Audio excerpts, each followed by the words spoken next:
তাদের যেই ক্ষোভ, সেই ক্ষোভের বহিঃপ্রকাশ তারা ঘটাচ্ছেন।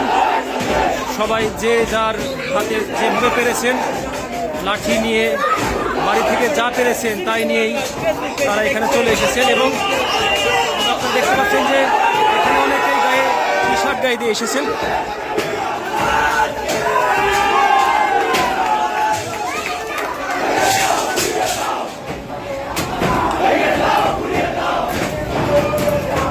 আমরা সর্বশেষ অবস্থান জানাচ্ছি, আপনারা একুশে টেলিভিশনের সাথে থাকুন সর্বশেষ অবস্থা জানার জন্য।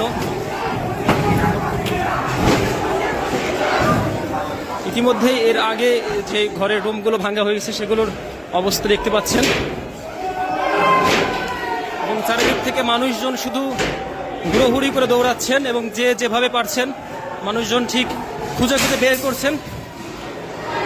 ভাইয়া, আপনার সাথে একটু কথা বলতে চাই। আসলে ভাই তার রাগের বহিঃপ্রকাশ ঘটাচ্ছেন, কথা বলার মতো কোনো সুযোগ তিনি দিচ্ছেন না।